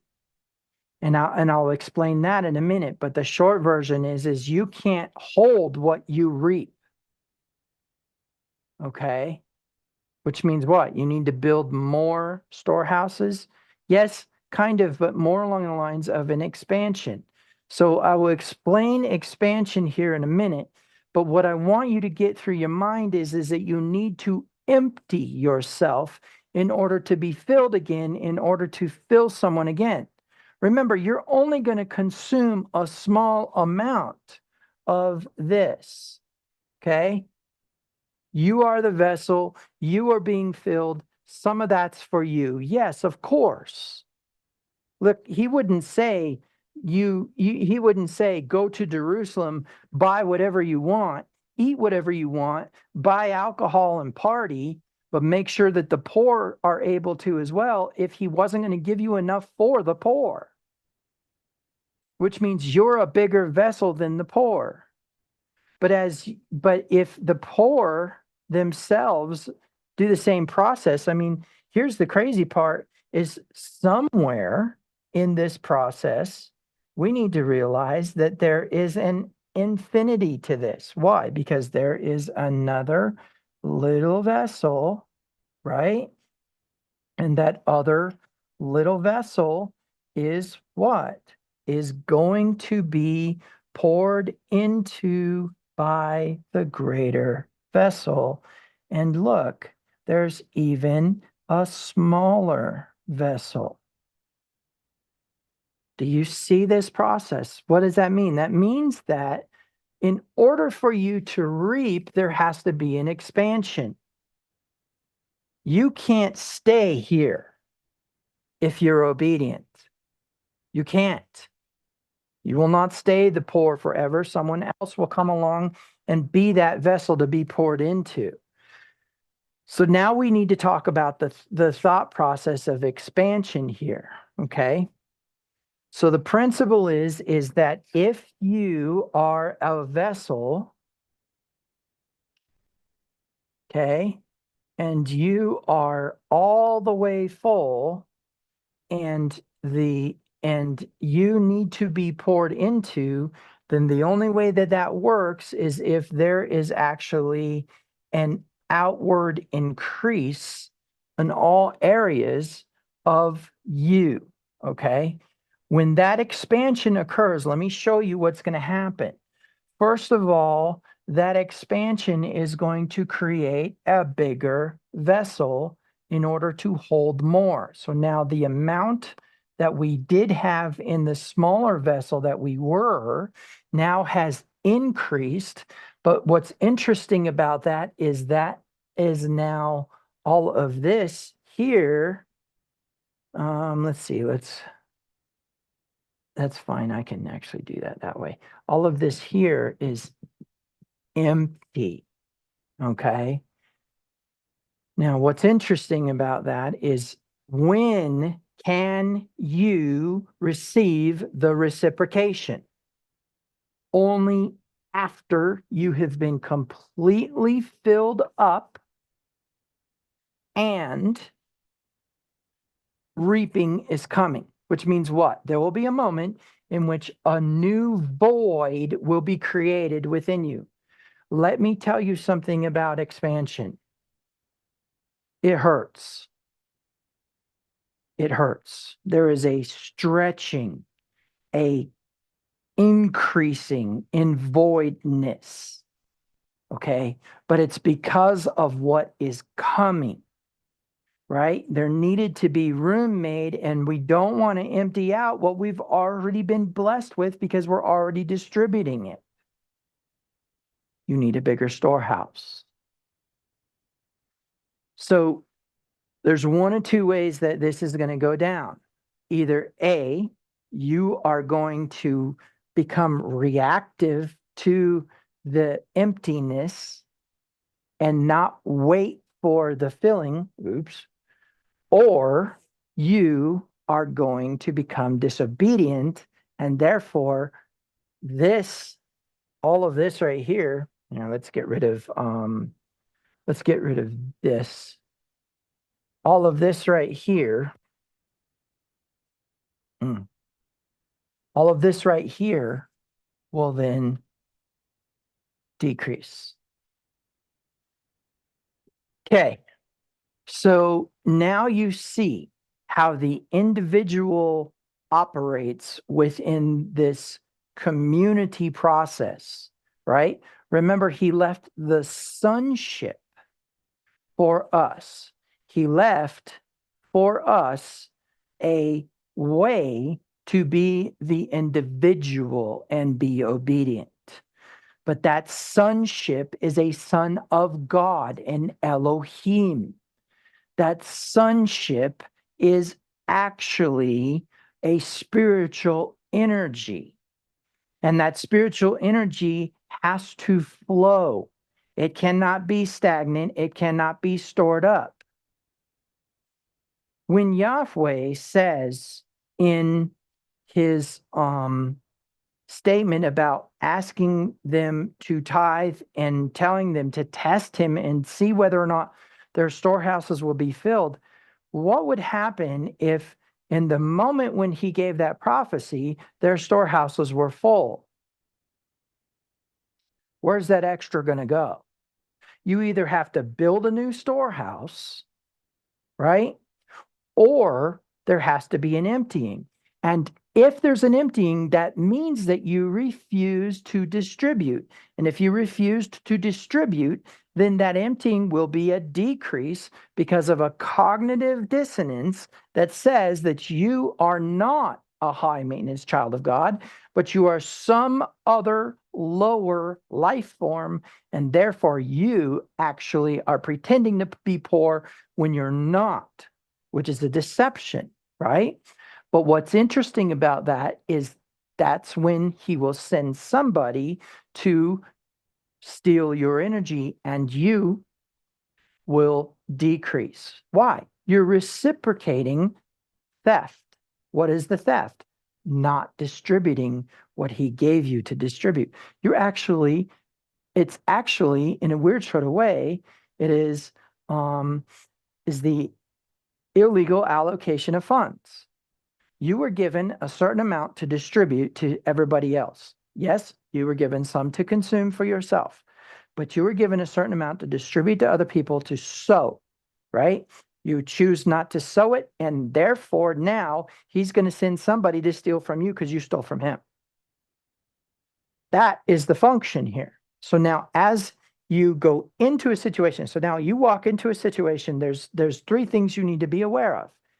Is there a greater vessel and you are there to receive because there was an expansion?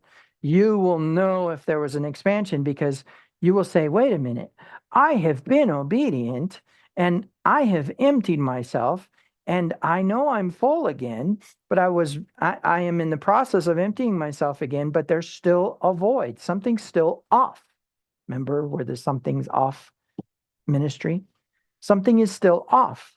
Well, it's probably because you're in a state of expansion. You are receiving a void in you in order to make room for the extra stuff so that you can distribute even more, right? So that you can distribute to vessels who were your size, who need to be filled.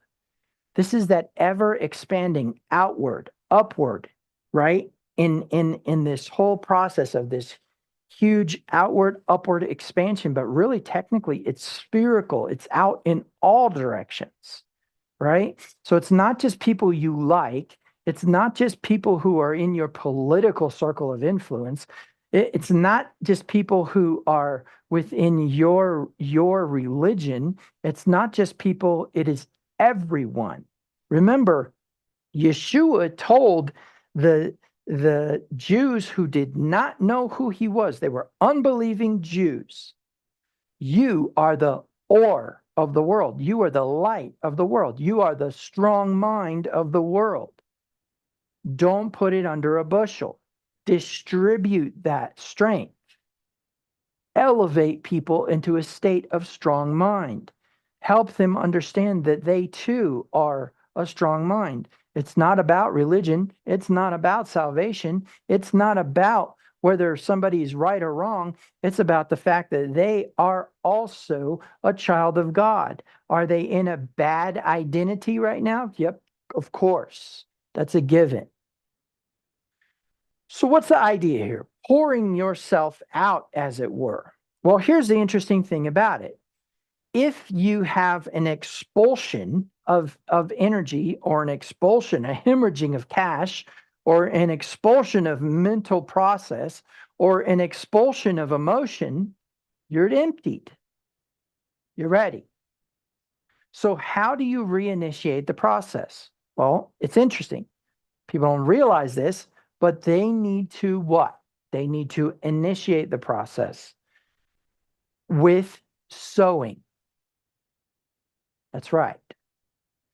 You don't initiate the process by waiting until someone comes along and fills you. You initiate the process by sowing. You initiate the process by giving what you don't have, because here's the crazy part about it. The moment that you try to empty a vessel that has no energy in it, more energy is going to pour in. Do you understand that? If you initiate the sowing process, it's an emanation, it's a flow, it's a waterfall. Okay? Here's how you could picture it. You go stand under a waterfall. You have a bucket and you're going to pour water into a cup that's not under the waterfall. So you go to that bucket and you dump that bucket into that cup. As soon as you dump that bucket in the cup, it's empty. More water is flowing back into the bucket. There's a constant flow of resources to you on a regular basis if you will initiate the process. Now, if you don't pour anything out and you're emptied, that's irrelevant. Eventually, the sun is going to shine on the just, and eventually the rain is going to fall on the just. That's promised. But if you want to initiate that process of abundance so that you can equally distribute, so that you can receive, and so that eventually there'll be an expansion so you can receive more, and therefore you can give more. Now, here's the interesting thing about it. One way or another, the vessel is going to empty, whether whether it is through a process of your obedience or through a process of decrease. It is going to empty. And when it is all the way emptied, you are going to experience that moment of emptiness.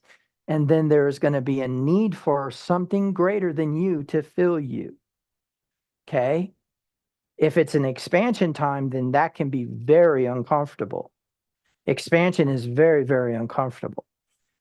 So when we think about the individual in the community, now you can understand where if you get one or two or three or four people willing to actually do this process of pouring out financially, emotionally, physically, spiritually, in energy and healing and distribution of funds, that will become a corporate collective conscience that will reciprocate as a community, and that will then become something influential, because why?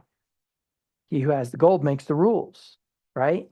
And so now there's something you don't like politically, there's something you don't like about some moral in society. How do you change it? Well, first of all, more than one of us needs to start pouring. More than one of us needs to start pouring out. If just one individual pours out, that's probably going to initiate another quadrant. But if everybody pours out, then most likely that's going to step into this time of prosperity. How do we keep us in prosperity? By continuing to distribute. Is there an uncomfortable moment in that distribution? Yes, during the expansion. That expansion will always be uncomfortable for three big reasons. Number one, it's change. We're traditionalists. We're fundamentalists. We do not like change. Okay. The only people that like change are the weirdos who like to go jump out of airplanes and get an adrenaline rush, right? Those they're like, oh yeah, change, good, good, good, good, good. And you're like, shut up. Right? And then what? So there's change, right? Then what else is uncomfortable about the expansion? The emptiness. Can you imagine a community who had to wait upon God for the next outpouring, so to speak, right?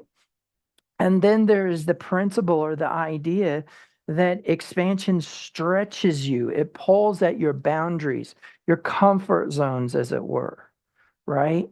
It causes you to have to open your mind to things that the pulpit has tried to convince you are true when they're not. It causes you to have to open your mind to new things, to actually realize that you are spiritually elite enough that you're not going to just fall into a hole because you opened your mind. Okay?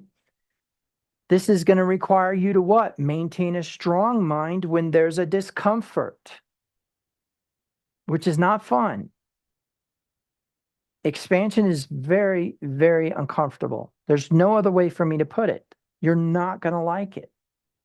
But the result is that you will have the ability to hold more, which means you will have the ability to distribute more, which means what? Another expansion will occur, which means what? You have the ability to hold more. You can see where this is going, because even that little teeny tiny square, right? The little teeny tiny square,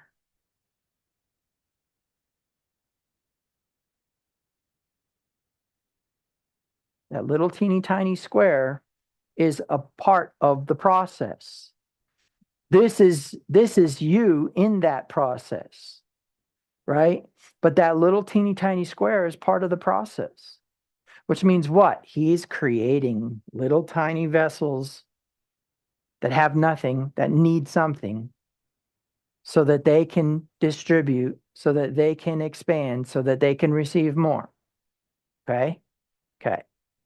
So in the grand scheme of things, there's two ways in which this whole thing works.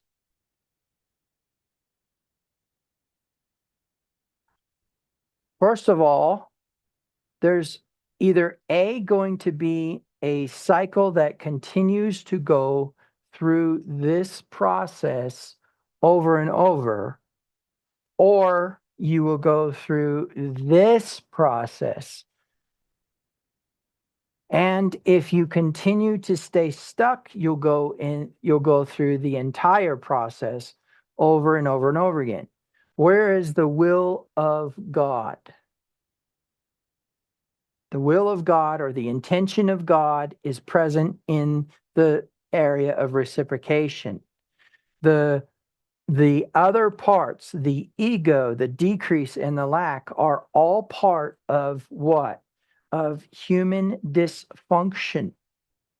Humans not operating the way that they were created to operate as a result of wounds, limiting beliefs, and lack of imagination.